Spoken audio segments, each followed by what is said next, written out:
Hey guys, welcome back to Herding Little Cows. This is our first time back here since we've had baby, and he is now 3 days old. So today is October 16th. He was born on Sunday night. Tonight is Wednesday. And in one sense, it feels like he's been here for a long, long time. And in another, it seems like we were just at the hospital, in labor. So it's been a fast whirlwind the last couple days as we've been trying to adjust, trying to just get things done here at home, and trying to get everybody enough time to snuggle him like they want. But tonight we're going to talk about just the intimacy of labor and delivery. And this is not a graphic topic. This is just a fine topic, but just the closeness you get with the people that you are with in labor and delivery. And there's many aspects of that. I'm going to share some of the stories from the birth, but the first group of people that I want to talk about is the nurses and the midwives and the people there at the hospital that are supporting you.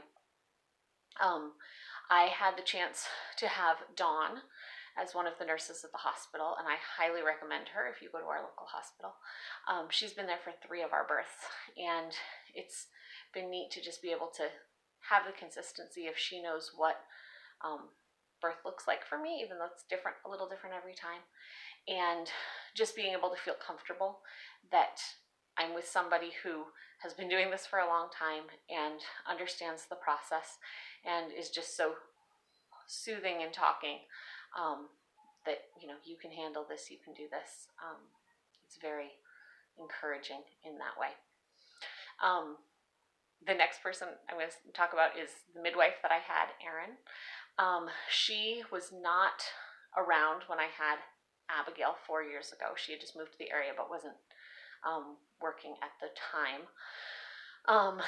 So she was around with my last pregnancy, and I had a couple chances to meet her, but I didn't really know her and wasn't excited to deliver with her last pregnancy or this pregnancy because I didn't really know her. I hadn't really met her at the office much. I'd had most of my care from one of the other midwives at the office. Just how the appointments worked. I went to a class that's called centering.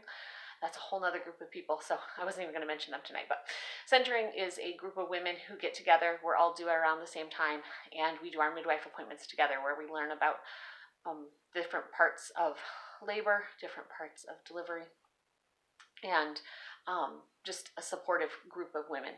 So I'll try to talk about that in another video.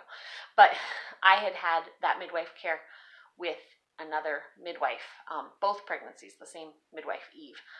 And Eve ended up delivering Uriah last time. So, like I said, I've only met Erin a handful of times while she's been in this practice. So, it was just one of those that I was really hoping that I'd have Eve again. My other favorite midwife in the practice, because of how much time I've spent with them, retired a couple years ago. So, you want somebody who you can trust, and when you haven't met someone very much, it's hard to trust somebody. But saying all of that, I went for an appointment on last Thursday. So baby was born Sunday, so a couple days before that on Thursday, when none of us were expecting that I would still be pregnant, because it had been the longest I'd ever been pregnant at that point. And I had Erin for my appointment, and we just had a couple really good short chats during that appointment that I left that appointment feeling more confident that I would be happy if Erin was the midwife that delivered this baby. I still wanted Eve as my primary because I still knew her the best, but I felt much less anxious about her being on. There's 4 midwives in the practice, so you have different relationships with each one. And so we just had a couple things. There was nothing I could specifically pinpoint, but definitely felt confident that day leaving that, I'd be okay if Erin's the one on call. So we go to the hospital and Erin is the one on call. But if you haven't been to a labor with a midwife at the hospital, they're not with you the whole time. You're with the nurse most of your labor, and the midwife comes in and checks on you at different times during it. So I knew I wasn't going to have the one person there the whole time. So when Erin came in to check on me at noon on Sunday, we made a game plan to see how far along I was, and decided that we would just keep going with labor where I was, not try to do Pitocin or anything to get it going anymore. I was established, it was okay. And so she asked me at that point if it would be okay if a med student came into the room. This is a med student that I had met before, that was very sweet in the time that I had met her over at the pediatrician's office. And I knew she had been talked about very well by some of the medical people I knew. My mom knew her also through medical stuff. And so I said, yeah, it would be fine if Katie came in for the delivery. So I was going to have Erin, who I know a little bit and I'm okay with her being there. And I'm going to have Katie, which we had all made this agreement that if I didn't feel comfortable, we could send Katie out at any point if I just couldn't handle somebody new being in the room. But it ended up that Katie and Erin came in for the last, I don't know, hour of labor. Labor leaves you in a funny time where you don't understand where time's working. But they came in, and I need to focus at the end during the contractions, but I like to do something else between the contractions. So we were telling stories in a way that I know a ton of stuff about these ladies that were in the room with me, that just made them much more personal, like people that I would want to spend time with outside of being in labor. It didn't feel like they were a medical staff anymore. I felt like they were friends that we could talk to and were so supportive while I was going through the tough times that come with labor. It was just a whole new experience. Even the ones that I've talked about that Eve and then the midwife that had retired, I hadn't had these kinds of experiences of just telling stories. And it really made the labor a more intimate thing, and didn't feel so medical, didn't feel like we were sitting in a hospital room. So I want to thank the ladies for that. It was a really, really great experience. So then the next group of people, my daughters were in the room, and they, my older daughters, Virginia and Naomi. And so they got to experience something that I've never experienced outside of being the one in labor.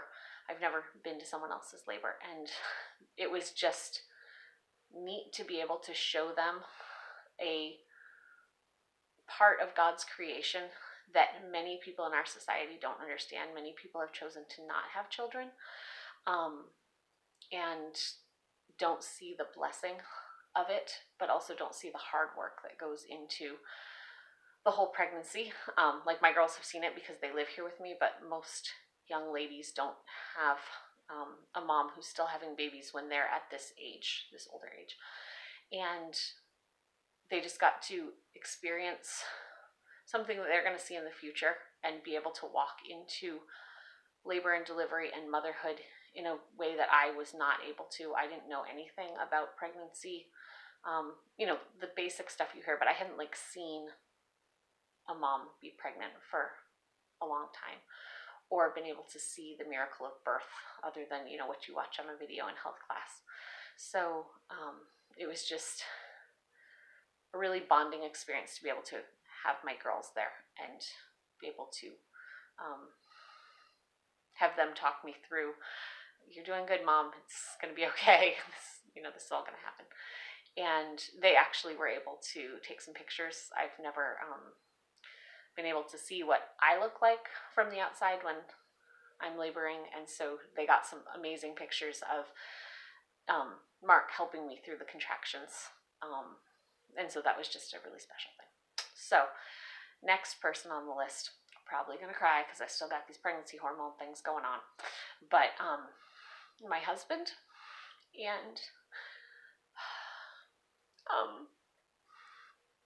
God has made this super unique bond between husband and wife right from the beginning, where a man leaves his father and mother and cleaves to his wife, and you go through all these experiences together,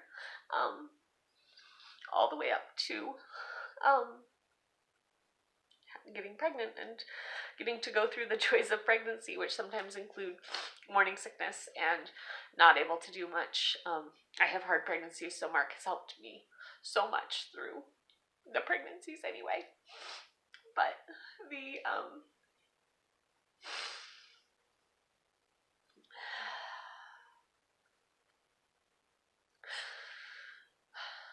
the actual delivery part is just a whole nother experience, because you are going through some of the I don't know how to explain it, the most intense pain and feelings that you're ever going to have. And at least for me, my husband standing there right by my side telling me how strong I am and how amazing I'm doing, and things that I'm not feeling in my head that I'm doing those things, but just talking me through it. And in the midst of it all, reminding me of God's grace and just the amazing way God has made my body to be able to do this. And so it's just something you don't have at other times. I've never walked through like serious sickness of like a cancer or something with Mark, but we have walked through the death of our son Joshua and other hard trials, my dad dying and things like that. But this is a different experience that I can't really explain, but it makes me really appreciate my husband and all of that. So I'm sorry, I did not mean to cry all over the video today. And then the last part for the intimacy factor of it is just how God has made this such a unique, giving the baby. God has made this such a unique experience where he has created our bodies to do this amazing thing of growing this baby. And if you don't know all the things that need to happen for a baby to suddenly be in mom's womb, that's just an amazing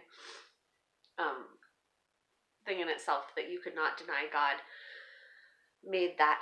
It's not evolution that created that. God definitely made that whole system, because our body should flush out any sperm that goes anywhere near an egg, and God has made it that our bodies are just, every little person is a unique person God made. I can't deny that in any way. And sorry, we're like falling apart here. So I just got out of the shower. It's been a crazy day. But God, the whole aspect of birth is very spiritual, and there were so many contractions that I was just calling out to God, help me get through this contraction. You hear that from people, who think they're going to die in the middle of an accident or something like that. But this was just God, I need your help to get through each of these, because I know that you've made my body strong. I know that you've made my body to be able to do this.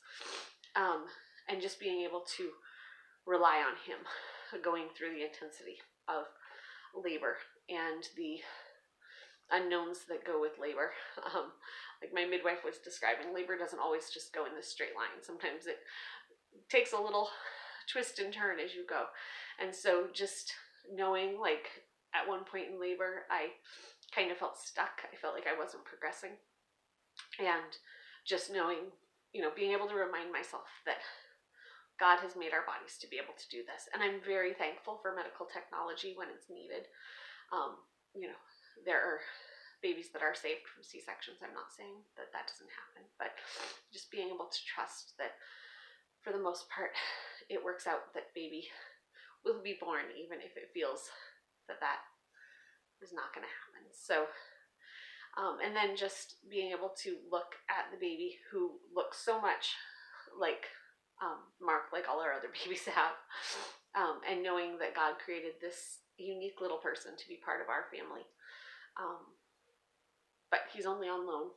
He's here for us to be able to teach him about who God is, so he can learn to glorify God and enjoy him forever. That's our chief purpose here. And that responsibility is a huge, huge deal. So I didn't mean to get crying on this video, but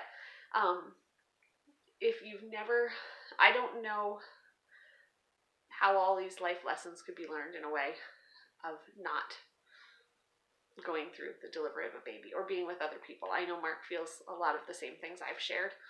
I don't know exactly what his heart is, but I know he feels similar in some of these things. So I don't think it just has to be the woman. The man too. A big part of fatherhood and husbandry is being able to walk with your wife through these different trials and different challenges along the way. So I just hope that this is encouraging and makes you think about the amazing blessings God gives us through marriage and through children. And just the way we interact with other people. Like in the labor room, we were talking about God and how amazing he was. And just knowing that he made this whole process happen. So thank you for joining Herding Little Cows.